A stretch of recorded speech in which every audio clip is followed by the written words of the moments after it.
بسم الله الرحمن الرحيم.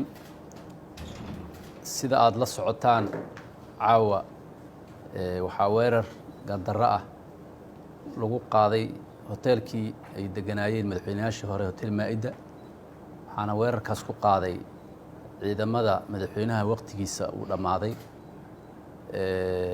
isagoo amar cad ku siiyey in hoteelkana la weeraro madaxda ku jirtana lagu laayo. arrintaas ayada ah waa cambaaraynaynaa, waa arrin aan u aragno inuu yahay isku day dil, waa arrin aan u aragno inuu yahay kicin xaalad colaadeed, waa arrin aan u aragno inuu yahay waddankaani in dib loo celiyo oo meeshii uu ka yimid iyo meeshii laga keenay lagu celiyo.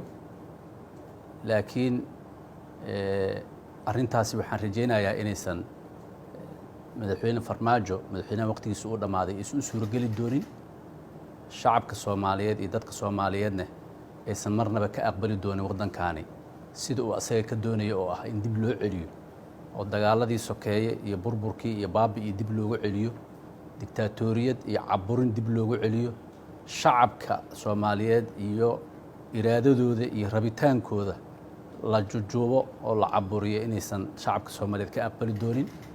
rabitaanka shacabka cid ka adkaan karta ma leh, doonista shacabka cid ka adkaan karta ma leh. shacabku asagaa cid walba ka sarreeya, sharciga ayaa cid walba ka sarreeya. madaxweyne Farmaajo wuxuu madaxweyne ku noqday sharci, wuxuu madaxweyne ku noqday dastuur, dastuurkii iyo sharcigii uu madaxweynaha ku noqday ayaa laga doonayaa inuu ilaaliyo. hadduu ilaalin waayana dee waa dhibaato aad iyo aad u weyn. waxaan ka rabnaa shacabka Soomaaliyeed oo isku diyaariyey inay berri dibadbaxyo nabadeed oo ay ku cabirayaan dareenkooda, ku cabirayaan dalka sida loo maamulayo iyo sida lagu dhaqayo inuusan sax ahayn. dibadbaxyadii ay rabeen inay sidoodii ay u jiraan oo ay u soo baxaan oo ay cabiraan macaawa waxa dhacay inay aad iyo aad uga xun yihiin, inay cabiraan taangiyo iyo ciidamo iyo hub intaba shacabka awoodiisa iyo rabitaankiisa ka weyn.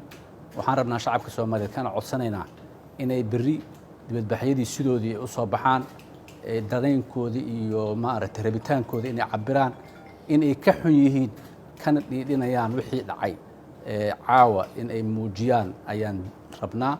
annagana sidaasaan maaragtay diyaar u nahay, hormuudna u nahay, saacaddan hadda aan hadlaynana aan maaragtay diyaar ugu nahay.